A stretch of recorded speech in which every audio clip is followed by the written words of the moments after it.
Welcome to Psychlens, the place where we dive deep into the mind, the emotions we hide, and the truths we rarely speak out loud. Today, we're exploring a form of loneliness that doesn't look lonely at all, the kind that hides behind laughter, busyness, and "I'm fine." Let's begin. There's a form of isolation that doesn't look like typical loneliness.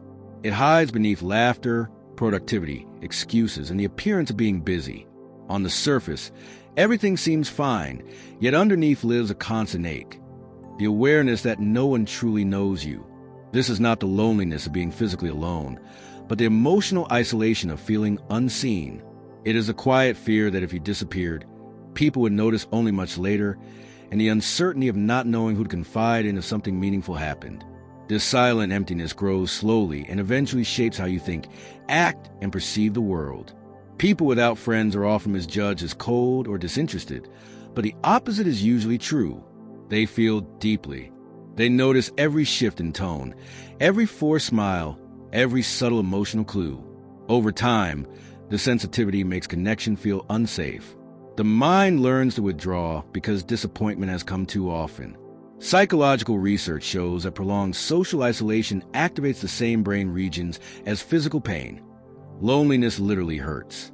It affects sleep, raises stress, and increases threat perception. Humans evolved to survive in tribes.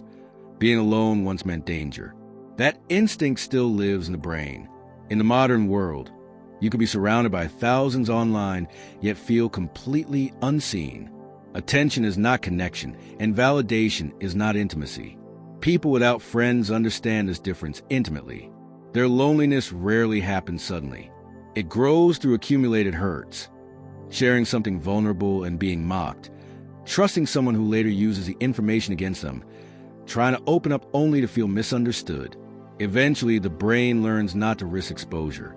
They stop reaching out and begin saying they prefer solitude. It feels peaceful at first, but eventually becomes suffocating. Humans need to be mirrored, witnessed, and emotionally felt. When someone goes years without that, their inner world becomes louder than the external one. They replay old memories, analyze past relationships, and question where things went wrong. This cycle often turns into learned social helplessness, the belief that attempted connection will fail, even if new and kind people appear later. Guardedness becomes automatic. Loneliness alters self-worth. It whispers that you are too much or not enough, that others are busy, or that you don't deserve closeness.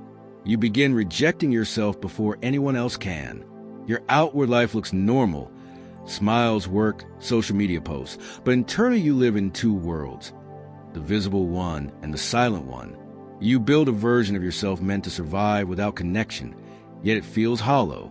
People often judge the friendless as strange or aloof, but beneath that exterior lies quiet heartbreak. Memories of giving too much to people who didn't stay. With time, these wounds shape identity. Intimacy feels dangerous. Vulnerability feels costly.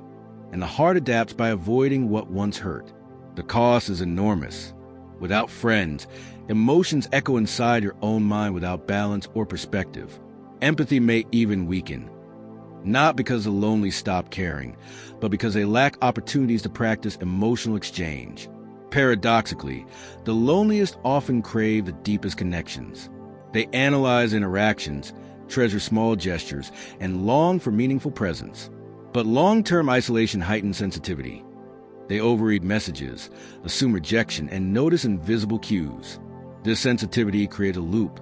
Withdrawal leads to distance, which reinforces loneliness.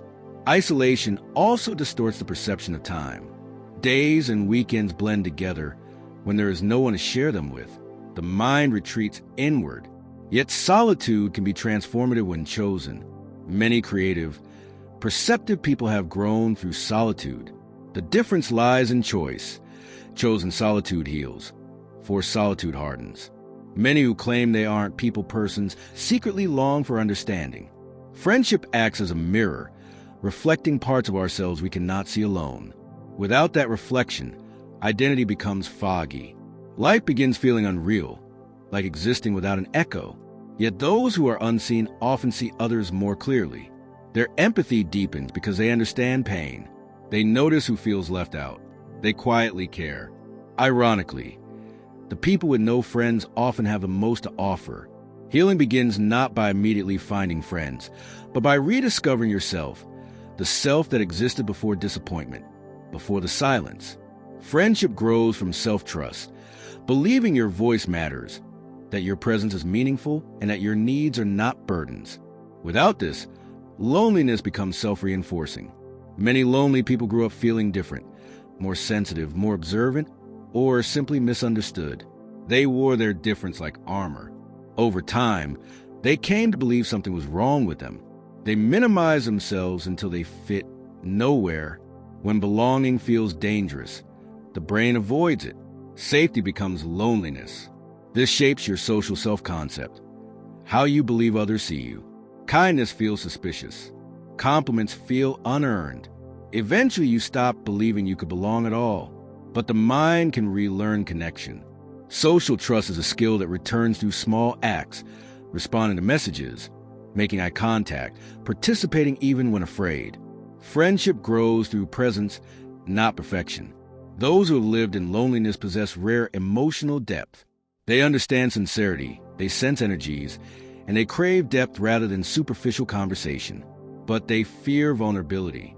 They build walls with windows, wanting connection, but only where it feels safe. Ultimately, healing begins when you stop punishing yourself for needing others. The first step is not finding the right people, but grieving the earlier versions of yourself who settle for pain, silence, or invisibility. Connection becomes possible when you allow life to touch you again, gently, slowly, and with honesty rather than performance. If you've ever felt unseen, unheard, or misunderstood, you're not alone. Healing begins quietly, in the moments you decide to understand yourself again. And growth starts when you realize your emotions are valid, not weaknesses. Thank you for watching today's episode of PsychLens.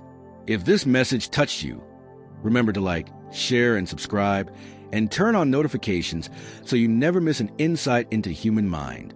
Until next time, take care of your inner world.